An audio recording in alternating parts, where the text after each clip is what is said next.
noches. Corrían los primeros años del siglo XX y había un gran debate entre los científicos que empezaba a crecer, sobre todo cuando se iba interiorizando el análisis de las teorías freudianas. ¿Cómo era posible que una persona lograra construir, armar sus respuestas emocionales? ¿Estaban estas sujetas únicamente al subconsciente y a la experiencia o a la respuesta de la sexualidad, tal y como nos había enrostrado en su construcción del psicoanálisis Sigmund Freud? ¿Estaba relacionado con el inconsciente colectivo, con los arquetipos? Los científicos comenzaron a recorrer un camino que a veces, basado en cuestiones poco éticas, iban a dar resultado. De hecho, muchas de esas cuestiones que comenzaron a estudiarse, a analizarse, a investigarse durante esos años, insisto, a veces con metodologías que hoy podrían ser consideradas nada éticas, todavía en la actualidad se sostienen fuerza vigorosa y dan explicación a muchos de los acontecimientos que tienen que ver con la personalidad, con la psicología y en este caso con las respuestas emocionales. Resulta ser que un grupo de científicos, ustedes van a ir viendo fotos que son las que tienen que ver con el estudio que se realizó y con el que pudimos tener contacto, con el estudio original, con aquel que diera nacimiento a lo que va a sostener este programa, llamado vulgarmente Little Edward, por el nombre, Little Albert, esto tiene que ver con el nombre específico de aquel sujeto pasivo que ustedes están viendo en fotos. Ese es el estudio que disparó todos estos acontecimientos, Little Albert. ¿Por qué pequeño Albert, el nombre del estudio? Porque se desarrolló, como ustedes ven, en un bebé. Insisto, una cuestión que por estos días traería enormes debates desde el punto de vista ético y que estaría evidentemente prohibida. En esos tiempos no lo estaba y le permitió a Watson y a Morgan desarrollar este estudio específico que ahora les voy a contar y que un poco puso el cimiento, la piedra basal de lo que son las respuestas emocionales en el ser humano. Verán, ¿qué es lo que se preguntaron estos enormes científicos? Se preguntaron por qué se desarrollaban las respuestas emocionales en las personas. ¿Cómo era que se construía el miedo, más allá de ser muchas veces una respuesta inconsciente hacia lo desconocido? Y decidieron, obviamente, utilizar como sujeto pasivo del experimento a un ser vivo, a un ser humano. Pero entre todos los seres humanos posibles, ¿cuál podía ser aquel que de alguna manera no hubiera no hubiera ya tomado contacto con otras experiencias que pudieran determinar su comportamiento, sus respuestas emocionales? Y lamentablemente no cabía duda que el único ser vivo que podía dar o encuadrar en la experiencia para desarrollar este experimento era aquel que básicamente no hubiera tenido ningún contacto con respuestas emocionales, y eso solo se daba en los recién nacidos. Entonces tomaron a este bebé que ustedes están viendo en pantalla. Estas son fotos originales que ustedes podrán encontrar en internet, porque más allá de cualquier cosa este estudio sigue vigente, como ya veremos. Albert tenía 9 meses. Pero los científicos esperaron hasta que tuviera 11 meses para comenzar a desarrollar todos los estudios. Aunque sí advirtieron que entre los 9 y los 11 meses el niño era perfectamente sano, no se asustaba ante determinados estímulos, se estaba comenzando a cargar su subconsciente y su personalidad. Estaba con esa cajita que es la mente, aún desde el punto de vista técnico, ciertamente vacía, aunque ya hay estudios que empiezan a demostrar también que desde el propio seno materno, los niños, todos nosotros, tenemos algunas experiencias desde el punto de vista psicológico. ¿Y qué fue lo que hicieron estos científicos? A grosso modo, explicándolo aquí en este programa y para que todos después, aquel que le interese y que estudie específicamente estas cuestiones pueda profundizar. Insisto, el estudio está disponible para aquel que quiera buscarlo en el Journal of Experimental Psychology, en el volumen 3, número 1 de febrero de 1920. ¿Qué fue lo que hicieron? Pues bien, sometieron al Little Albert, después de tener 11 meses en distintas etapas, a los 3 días, a los 20 días, a los 21 días, a que se encontrara con animales, a que se encontrara con personas con máscaras y que vieran respecto de esos encuentros cuáles eran las respuestas de un bebé, de un ser que todavía no había llegado al año de vida. Lo sometieron primero a un animal que a mucha gente suele darle mucho miedo, como es una rata, pero también lo sometieron a conejos, lo sometieron a distintos tipos de estimulaciones, a personas con máscaras de Santa Claus, bueno, en fin, a una serie de estímulos diversificados. Pero a un perro, por ejemplo, que en este caso no necesariamente da miedo, todo lo contrario, es un animal muy amigable técnicamente. Lo cierto es que el primer encuentro entre el bebé y todas estas circunstancias no arrojaba ningún tipo de respuesta anómala. Más bien, el bebé en muchos casos tenía una respuesta bastante amigable. Incluso con la rata, su respuesta era absolutamente amigable. Podía tocar con el brazo derecho, podía tocar con el brazo izquierdo. Ahí vemos cómo están tratando de asustar al bebé con una máscara. Pero entonces, si el niño no tenía miedo, su respuesta emocional no estaba determinada. Y entonces los psicólogos, estos experimentadores, estos científicos, decidieron ir más allá en el estudio que ya tenían programado. Cada vez que aparecía la rata, cada vez que aparecía algún estímulo determinado, pero especialmente con la rata, hacían un ruido con un metal muy fuerte, y eso le ocasionaba un profundo miedo, un profundo temor al bebé. Comenzaron a hacerlo durante algunas etapas de su estudio, y así hubo varias sesiones. De suerte tal que cada vez que se producía la aparición de la rata, al principio estaba este ruido tremendo. En determinado momento del proceso de investigación dejaron de hacer el ruido. Naturalmente que contra ese ruido, a la aparición de la rata, el bebé lloraba, se asustaba, tenía reacciones de rechazo ante esa situación. En cierto momento del estudio se cortan los ruidos. Este súbito acaecimiento de los ruidos. ¿Y qué fue lo que pasó? Lo que pasó es que a pesar de que los ruidos hubieran cesado, cada vez que aparecía la rata, el bebé lloraba, tenía miedo, trataba de escaparse gateando para el otro lado de la habitación. ¿Qué fue lo que notaron los científicos entonces? Que el bebé, que no había sido enrostrado con ningún estímulo, al encontrarse en primera instancia con los animales, tenía una respuesta más bien amigable. No tenía miedo del animal. No sabía si el animal efectivamente podía hacerle mal o bien. Pero a medida que fueron desarrollándose los acontecimientos y las etapas del proceso, incorporando este elemento que el propio niño asociaba con el miedo, el chico, aunque empezó a cesar el ruido, el elemento sonoro, de todas maneras comenzó a asociar la presencia de ese animal con algo, con algo que le producía una profunda insatisfacción y por tanto un profundo miedo. ¿Cuáles fueron entonces, las conclusiones? Yo diría que la conclusión más importante es la conclusión B. Voy a tratar de traducirlas porque ustedes verán, el argumento, el estudio original está disponible para nosotros, pero naturalmente está en inglés.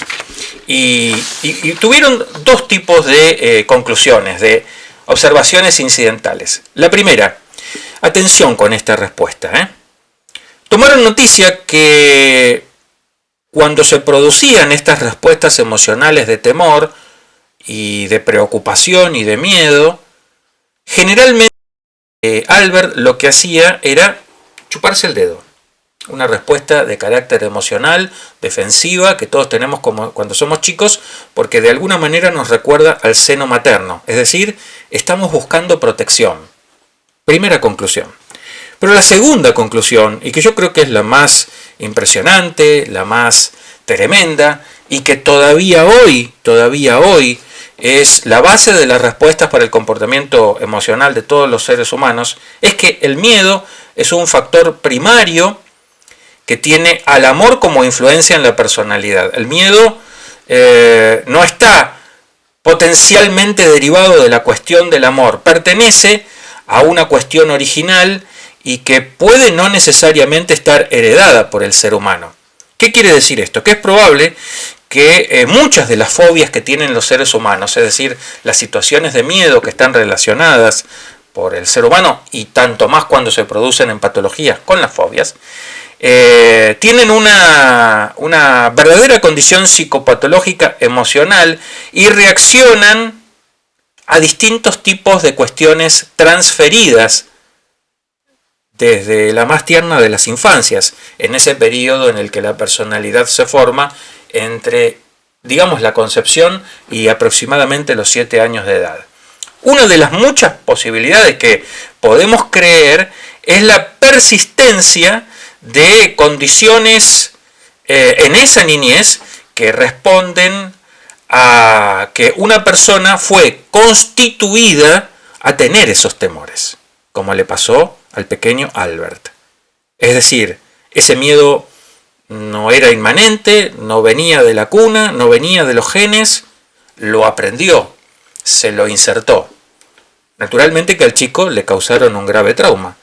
Entiendo que por el resto de sus vidas tuvo miedo de las ratas, de los roedores, pero ciertamente eso nos dio la explicación definitiva que básicamente las respuestas emocionales que tenemos a lo largo de nuestra vida están íntimamente relacionadas con las cuestiones que hemos vivido en nuestra niñez, es decir, con cuestiones que nos heridas, que nos han sido impuestas, y por tanto los miedos y las fobias no tienen una estructura y un nexo, digamos, natural, un nexo causal que esté desarrollado hacia lo genético.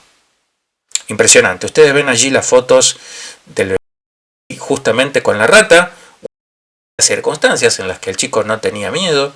Ahí hay una de las fotos donde al chico le hacen tener miedo porque lo asustan ante esos ruidos que podían ser metálicos, o el grito, el susto, para que el chico comience a relacionar. Ahí lo vemos llorando porque después de ser sometido a todas esas cuestiones, hasta con un conejo tenía miedo, cuando al principio no lo tenían. Ahí ven el contraste con esa foto que están viendo ahora en pantalla. El chico estaba lo más bien con el bebé, pero con el conejo, pero después, cuando es sometido y el chico relaciona el conejo con ese sometimiento auditivo, a tener miedo, comienza a escaparse, como se ve también en esta foto.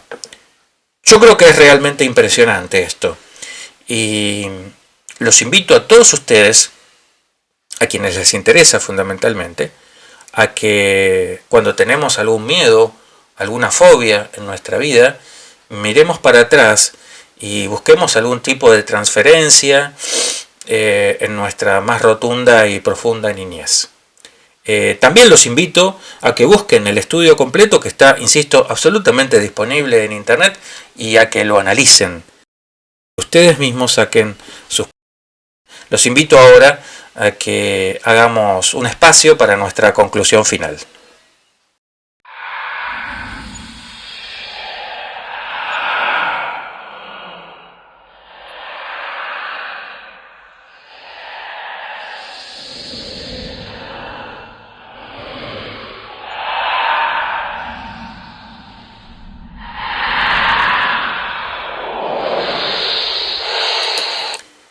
Impresionante las fotos, ¿no? Impresionante la historia. Mientras leía el estudio y pensaba ofrecérselos como tema especial, pensaba en todas las cosas que nos pasan a lo largo de la vida, en todos los miedos que tenemos, en todas las fobias, en aquellas circunstancias en las que a veces sentimos que nos boicoteamos a nosotros mismos y elegimos no brindarle suficiente importancia a la psicología, a la terapia, a las respuestas que nos da la psicología y el estudio de la mente en nuestra vida cotidiana. Fíjense que es absolutamente explicable. Cuando no encontramos explicación ante determinadas circunstancias de nuestra vida, tenemos que rasgar en nuestro subconsciente. Ahora que las neurociencias han venido de la mano de la psicología y de la terapia a explicar rotundamente los acontecimientos que tienen que ver con el proceso de la memoria y cómo se comporta a lo largo del tiempo, estamos todos absolutamente convencidos, yo sin ser un profesional en la materia, que todas las cosas que nos suceden no son casuales, son causales, están determinadas muchas veces por nuestro comportamiento. Cuando alguna circunstancia se repite en nuestra vida constantemente, errores, boicots contra nuestros propios proyectos, circunstancias que tienen que ver con nuestro pasado de manera directa, están íntimamente relacionadas como si se tratara, y de hecho se trata, de un nexo causal. ¿Quiere decir que nuestros miedos han sido provocados? Bueno, ciertamente sí. Yo les preguntaría a cualquiera de ustedes si la visión que tenemos en Occidente no está profundamente enraizada con el pensamiento judeo-cristiano, que necesariamente es variable si analizamos los acontecimientos, pero en vez de haber nacido en Occidente, nacemos o hubiéramos nacido en Oriente. Nuestra perspectiva, nuestro análisis de los acontecimientos y del mundo que nos rodea hubiera sido virtualmente distinto. Y aquí con Albert pasó lo mismo. Su experiencia de la vida y del miedo respecto de la rata estuvo determinada por sentir, por lo que él sentía de manera natural. De hecho, no sentía nada malo. Sentía la existencia, el acercamiento de otro ser vivo y lo tomaba con beneplácito, compartiendo en equilibrio, como hizo durante cientos de miles de años la humanidad, con los seres que lo rodeaban. Lamentablemente ese equilibrio se rompió en algún punto de nuestro devenir y nos consideramos dueños de esta tierra, cuando en realidad somos tan solo también un poco más inquilinos. Pero seguía pensando en las neurociencias, en el hipocampo, en la amígdala. Allí están todos nuestros recuerdos. Si todos nuestros recuerdos están depositados en nuestra mente, quiere decir que todo lo que nos han depositado, toda esa información que nos han puesto, metido durante todos esos años de nuestra más tierna niñez, son los que determinan todo el resto de nuestra vida. Y entonces, cuando hablamos de la niñez, cuando hablamos de la defensa de la niñez, lo primero que tenemos que hacer es pensar en cómo estamos llenando las mentes de esos chicos. Las llenamos con fobias, las llenamos con traumas, las llenamos con desamor, las llenamos con llanto, con dolor, con privaciones, con violencia. Pues si las llenamos de todo eso, el mundo va camino a su destrucción. No tengan ustedes ninguna duda.